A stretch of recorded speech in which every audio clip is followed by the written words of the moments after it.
चिड़िया सोच ले, अगर तू मुझे उधार नहीं देगी तो पछताएगी। मैंने सोच लिया है, तुमने जो करना है कर लो। मैं तुम्हें अपनी दुकान से एक चीज भी उधार नहीं दूंगी। जाओ अपना काम करो। जा रही हूँ, मैं तो जा रही हूँ, लेकिन कल तू रोएगी, बहुत रोएगी, मैंने तुम्हें बता दिया है। गौरी कव्वे गुस्से में अपने घर जाती है और अपने पति कालू कव्वे से लड़ाई शुरू कर देती है। मैंने उस छोटी चिड़िया से घी उधार मांगा, लेकिन उसने मेरी बहुत बेइज्जती की। उसने मुझे 100 बातें सुनाकर अपनी दुकान से निकाल दिया। उस छोटी चिड़िया की इतनी हिम्मत कि मेरी गोरी पत्नी के सामने जुबान चलाए। गोरी चिंता ना करो, रात होने दो, ना रहेगी उस चिड़िया की दुकान और ना करेगी चिड़िया चू चू। रात होते ही कालू कौवा अपना बुलडोजर लेकर रानू चिड़िया की दुकान की तरफ जाता है और रानू चिड़िया की दुकान तबाह कर देता है। अब पता चलेगा छोटी चिड़िया को कि कौवों से पंगा नहीं लेना। बच्चों, मैं दुकान पर जा रही हूँ, आप खाना खाकर स्कूल का काम लिख लेना। ठीक है मम्मा, आप जाए। मम्मा, हम अपना स्कूल का काम खत्म करके दुकान पर आ जाए। हाँ गुड़िया बेटी, आ जाना और अपने भाई कुकू को भी साथ ले आना। मम्मा चिड़िया जैसे ही अपनी दुकान पर पहुंचती है, मम्मा चिड़िया की तो जान निकल जाती है, क्योंकि उसकी दुकान पूरी तरह टूटी पड़ी थी। हर चीज बिखरी हुई थी और कुछ पक्षी चीजें उठा उठा कर भाग रहे थे। ये क्या हुआ? ये किसने किया? किसने मेरी दुकान बर्बाद कर दी? मैंने तो कभी किसी के साथ गलत नहीं किया। मैंने तो हमेशा गरीबों की मदद की। फिर कौन है मेरा दुश्मन? गौरी कवि वहां आती है। अब रो रही है। मैंने कल कहा था ना, तू रोएगी, बहुत रोएगी, तू पछताएगी। मुझे एक पैकेट घी का नहीं दिया और अब सारी दुकान बर्बाद हो गई तेरी। गौरी, मैं तुम्हें कभी माफ नहीं करूंगी। तुमने मुझसे मेरे बच्चों का भोजन छीना है। तू नहीं जानती मैंने कितनी मुश्किल से ये दुकान बनाई थी। मैं सब जानती हूँ, इसीलिए तो मैंने तुम्हें बर्बाद किया है। 4 पैसे क्या आने लगे, तू मुझे बातें सुनाने लगी। आइंदा मेरे साथ ध्यान से बात करना। गौरी कवि बेचारी रानो चिड़िया को और भी परेशान करके वहां से चली जाती है। रानो चिड़िया के पास और कोई काम धंधा नहीं था।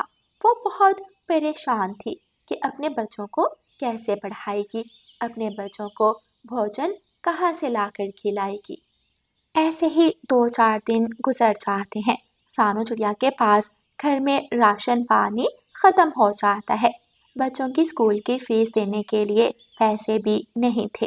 बच्चों, अपने टीचर से कहना, मैं कुछ दिनों में फीस का बंदोबस्त कर दूंगी।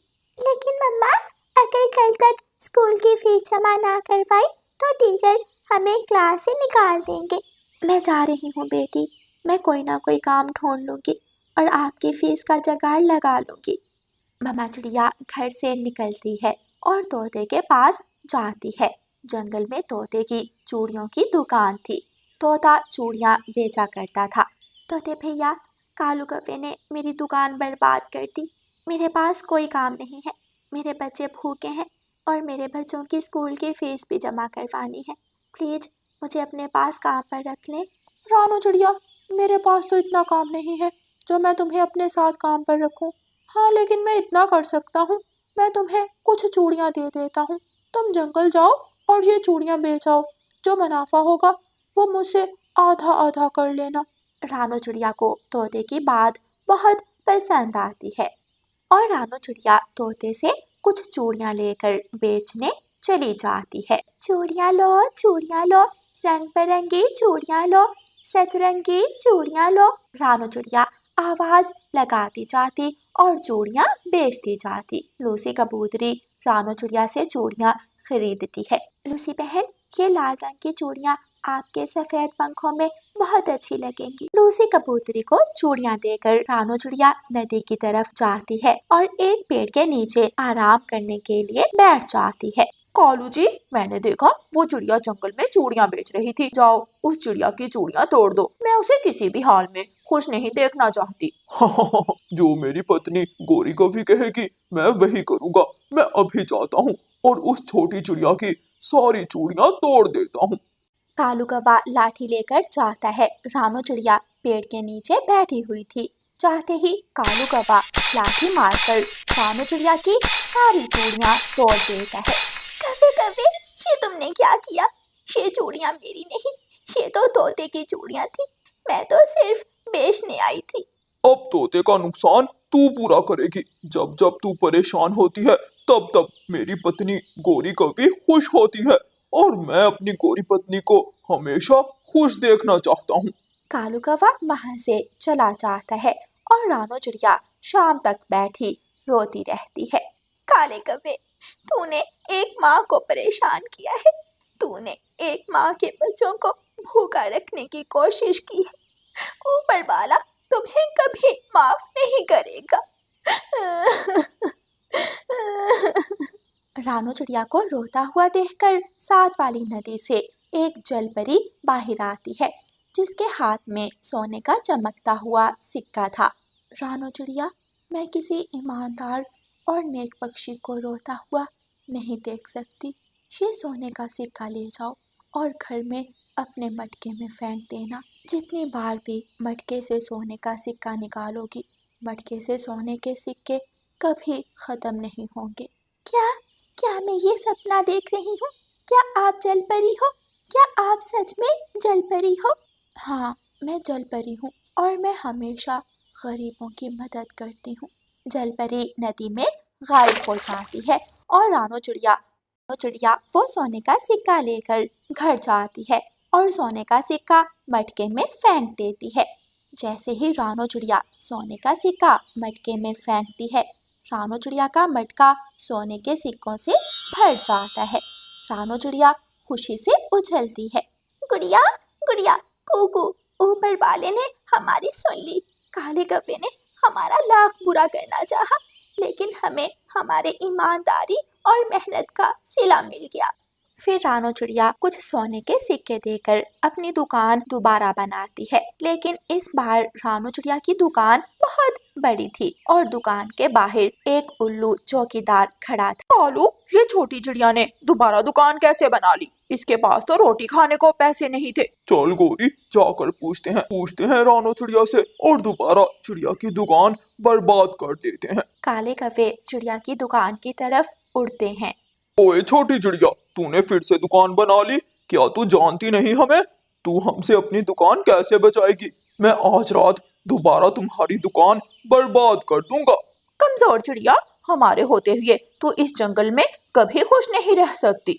गोरी कौवे और कालू कौवे, क्या आपने सुना है पैसे में बहुत ताकत होती है, इसलिए अब मैं कमजोर नहीं रही।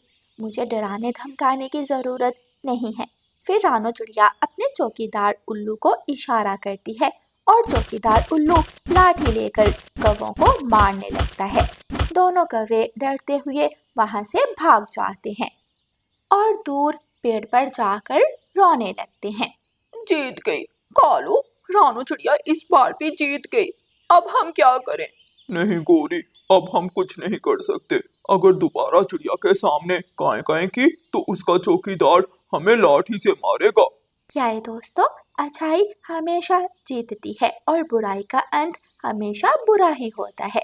और प्यारे दोस्तों, इस कहानी को लाइक, अपने दोस्तों के साथ शेयर और चैनल को सब्सक्राइब करना बिल्कुल मत भूलना। आपका धन्यवाद।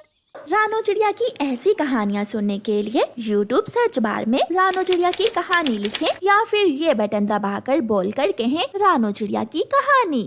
गुड़िया मीठा फल लेकर वापस घर आ रही थी कि रास्ते में उसे गौरी कौवी रोक लेती। छोटी चिड़िया, ये मीठा फल मेरे बेटे जग्गू को बहुत पसंद है, लाओ ये मीठा फल तुम मुझे दे दो। नहीं नहीं आंटी, ये तो मैं अपनी मम्मा के लिए लेकर जा रही हूँ। गुड़िया, तुम्हारे पीछे भूत है। गुड़िया जैसे ही मुड़कर पीछे देखती है, गौरी कौवी गुड़िया का मीठा फल उठाकर वहाँ से भाग जाती है। गंदी गंदी गौरी आंटी, गंदी, मेरा मीठा फल छीन कर ले गई। रोती हुई गुड़िया अपने घर चली जाती है। गुड़िया बेटी चुप कर जाओ, क्यों रो रही हो? मम्मा, मैं बहुत मेहनत से आपके लिए मीठा फल कमा कर लाई थी, लेकिन वो गंदी गौरी आंटी मुझसे मीठा फल छीन कर ले गई। कोई बात नहीं बेटी, मैंने दाना खा लिया था। लेकिन मम्मा, उस उस गौरी आंटी को कोई रोकने वाला नहीं है। अगर ऐसे ही चलता रहा तो वो किसी भी गरीब और कमजोर पक्षी को दाना खाने नहीं देगी। खा ले मेरे जग्गू बेटे, खा ले। मैं ये मीठा फल चिड़िया की बेटी गुड़िया से छीन कर लाई हूँ। मम्मा, मैं भी बड़ा होकर आपकी तरह हमेशा दूसरों से दाना छीन छीन कर ही खाऊंगा और पूरे जंगल में आपका नाम रोशन करूंगा। शाबाश मेरे बेटे, मुझे विश्वास है मेरा बेटा हमेशा मेरी तरह चोरी का दाना ही कमाएगा। दूसरे दिन गुड़िया की सहेली मीना चिड़िया नदी से पानी पीती है। उसने अपना दाना पास रखा हुआ था कि जग्गू कौवा वहाँ आ जाता है। वो चुपके से मीना के पास आता है और मीना का दाना अपनी चोंच में उठा लेता है। मीना जग्गू को देख लेती है। चोर कौवे, रखो मेरा दाना यहाँ रखो। लेकिन जग्गू कौवा अपनी माँ की तरह होशियार था। वो मीना का दाना चुरा कर भाग जाता है। मीना रोती हुई गुड़िया के पास जाती है। गुड़िया फूलों के पास बैठी हुई थी। गुड़िया, उस गंदी गौरी आंटी के बेटे ने मेरा दाना चुरा लिया है। कल उसकी माँ ने मेरा फल छीन लिया था और आज बेटे ने तुम्हारा दाना छीन लिया। मीना, कोई कुछ करे या ना करे, लेकिन हम उन दोनों माँ बेटे को सजा जरूर देंगे ताकि वो आइंदा किसी का दाना ना छीन पाए। फिर दूसरे दिन गुड़िया और मीना इंसानों की बस्ती की तरफ जाती हैं। वहाँ एक इंसान मीठे चावल बना रहा था। एक कौवा आता है और इंसान के मीठे चावल खाने लगता है। छी, गंदे कौवे, भाग यहाँ से, वरना मैं तुझे गोली मार दूंगा। कौवा तुरंत वहाँ से भाग जाता है। मीना और गुड़िया पेड़ पर बैठी ये सब देख रही थी। गुड़िया, आइडिया, वो लालची कौवी जरूर आएगी। वो इंसान के मीठे चावल खाने जरूर आएगी और पकड़ी जाएगी। फिर मीना और गुड़िया इंसान के पास जाती हैं और इंसान से कहती हैं, इंसान, हमारे जंगल में एक कौवी रहती है। वो अभी अपने बेटे से सलाह कर रही थी कि वो आपके मीठे चावल चुरा कर खाने आएगी। अगर अब दोबारा कोई मेरे पास आया तो मैं छोड़ूंगा नहीं उसे। मुझे बहुत गुस्सा है उन कौवों पर। गुड़िया और मीना वापस जंगल जाती हैं और गौरी कौवी से जाकर कहती हैं, आंटी गौरी, इंसानों की बस्ती में खंबे के पास एक इंसान मीठे चावल बना रहा है। वो आपको बुला रहा है। हैं? वो इंसान मुझे क्यों बुला रहा है? वो किसी सुंदर कवि को अपने मीठे चावल खिलाना चाहता है। जब हम दोनों वहाँ से गुजरे तो इंसान ने हमसे कहा कि हम आपको इंसान के पास भेज दें। अच्छा, फिर तो मैं जरूर जाऊंगी। मैं ऐसा करती हूँ, जग्गू बेटे को भी साथ ले जाती हूँ। गौरी कौवी तुरंत उड़ती है और अपने घर जाती है। जग्गू बेटे, जल्दी चलो, हमें इंसान बुला रहा है। उसने मीठे चावल बनाए हैं। इंसान हमें अपने मीठे चावल खिलाना चाहता है। मीठे चावल? फिर तो आज मजा ही आ जाएगा। जग्गू कौवा खुश होते हुए कहता है और दोनों माँ बेटा इंसान के पास मीठे चावल खाने पहुँच जाते हैं। गुड़िया और मीना भी गौरी कौवी के पीछे जाती हैं और एक पेड़ पर बैठकर छुपकर देखने लगती हैं। इंसान, हम आगे, लाओ एक प्लेट मीठे चावल हमें दे दो। अच्छा रुको, मैं अभी अंदर से प्लेट लेकर आता हूँ। इंसान अंदर जाता है और अंदर से लाठी लाकर आहिस्ता पीछे से आकर कौवी और जग्गू कौवे की पिटाई शुरू कर देता है। बचाओ, कोई हमें बचाओ। बताओ, फिर आओगी काली कौवी दोबारा मेरे मीठे चावल खाने? बहुत मुश्किल से गौरी और जग्गू अपनी जान बचाकर वहाँ से भागते हैं। मीना और गुड़िया हंस रही थीं। अच्छी सजा मिली इस गौरी आंटी की बच्ची को। गौरी आंटी, कैसे थे इंसान के मीठे चावल? क्या मजा आया मीठे चावल खाने में? बहुत मजा आया। गौरी काई काई करती हुई वहाँ से भाग जाती।